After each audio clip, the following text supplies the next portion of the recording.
अभी भी हमारे देश में जो अंधविश्वास की जड़ें हैं बेहद ही मजबूत हैं। मनुष्य अपनी आवश्यकताओं की पूर्ति के लिए, अपने सपनों के लिए किसी की भी बलि देने से पीछे नहीं हटता। एक 7 साल की मासूम बच्ची को पैसे की लालच में उसकी भाभी, मुंह बोली भाभी और उसका भाई मिलकर बकायदा बलि दे देते।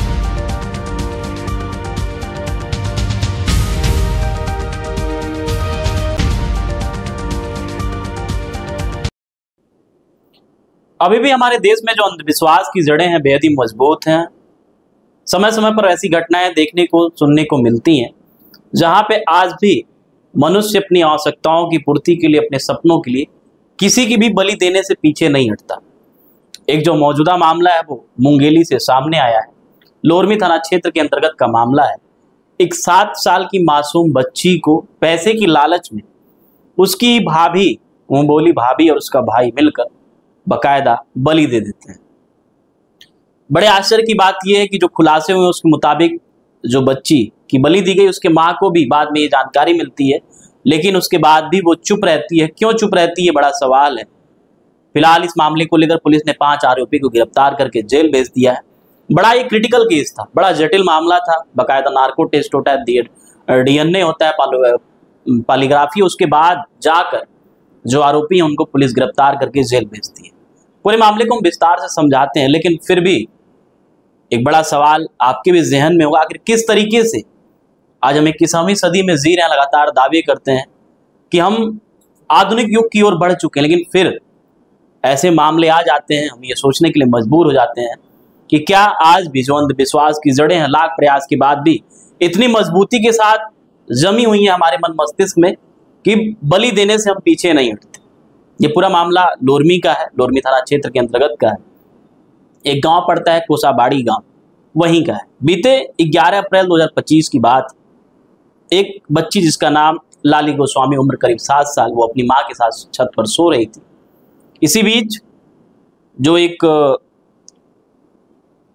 नरेंद्र मार्को नाम का व्यक्ति उसके छत पर पहुंचता है और बच्ची को लेकर वहां से चला जाता है। बच्ची अपनी मां के साथ सो रही थी।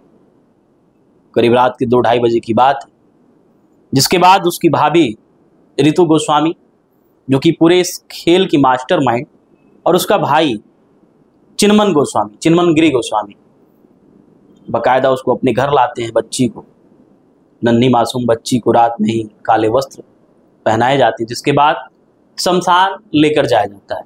बकायदा पूजा पाठ जो भी होती है वो किया जाता है, और फिर जिसको हम झरन पूजा के नाम से जानते हैं, तांत्रिक पूजा है। झरन पूजा मतलब मनोकामना की पूर्ति और पैसों की, कह सकते हैं कि जो भी आवश्यकता हो पैसों की बरकत और उन्नति के लिए। पूरी जो मास्टर माइंड थी, जो प्लान था, वो इसकी भाभी का था, जिसका नाम रितु गोस्वामी, भाई चिन्मनगिरी गोस्वामी।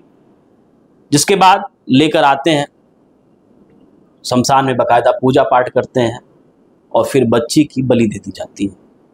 बलि देने के बाद एक पास के खेत में ले जाकर के उसको गाड़ दिया जाता है।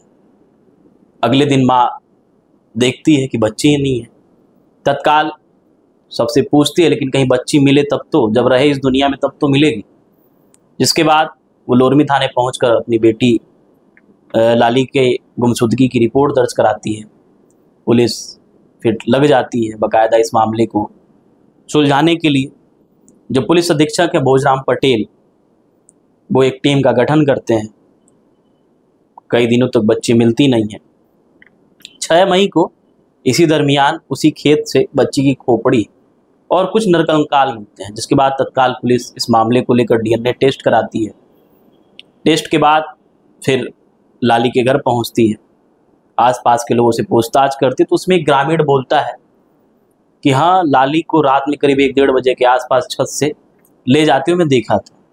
जिसके बाद पुलिस तत्काल जो भी अपना हथकंडा अपनाती है, CCTV फुटेज, पूछताछ, जो भी कह सकते हैं कि एविडेंस के आधार पर वो अपनी कार्रवाई शुरू कर देती है।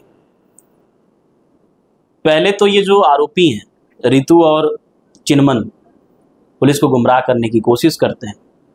पुलिस फिर इस मामले को लेकर नार्को टेस्ट कराती है। नार्को में भी कुछ खुलासा नहीं होता। फिर ब्रेन मैपिंग कराती है, फिर पॉलीग्राफ कराती है।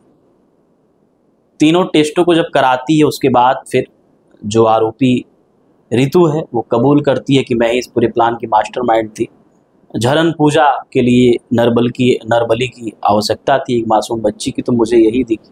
इस वजह से सब कुछ प्लान मैंने ही बनाया। मेरे पति जो कि चिन्मन एक किराने की दुकान और जो डीजे के सामान होते हैं वो किराए पर डीजे देते हैं और किराने की दुकान चलाते हैं। जब कड़ाई के साथ पूछताछ होती है तो फिर ये बताते हैं कि इस पूरे मामले में जो आकाश मरावी है वो मदद किया, डेड बॉडी को दफनाने का काम किया। राम रतन निषाद जो कि बैगा, पूरे तांत्रिक क्रिया को वही किया। और नरेंद्र मार्को किडनैपिंग का काम किया। पुलिस को इस मामले में बड़ी सफलता मिली है। बाकायदा जो भी वैज्ञानिक पहलू होते हैं हर पहलुओं को पुलिस ने इसमें अपनाया और 6 मई से लेकर बाकायदा 26 जुलाई तक इस मामले को पुलिस जांच पड़ताल करने के बाद अंत में 26 तारीख को खुलासा करती है और 5 आरोपियों को गिरफ्तार करके जेल भेज देती है। फिलहाल ये चारों जो आरोपी हैं वो न्यायिक हिरासत में है। अब आगे क्या कुछ होगा इस मामले में वो न्यायालय तय करेगा। लेकिन सोचिए किस तरीके से जो हमारा समाज है आज भी जो नरबली है उसको लेकर अभी भी किस तरीके से कुंठित विचारधारा रखता है। और रिश्ते को शर्मसार करने वाली इस घटना में भाभी और भाई का ही हाथ। लेकिन बड़ा सवाल ये कि आखिर माँ जानने के बाद भी चुप क्यों रही, वो भी सवाल जिंदा है। फिलहाल इस मामले में आरोपी तो गिरफ्तार हो चुके हैं, लेकिन जो भय का माहौल कि कभी भी छोटे बच्चों को किडनैप करके बलि दे दी जाएगी वो बराबर इस गांव के लोगों के मन में बना हुआ है।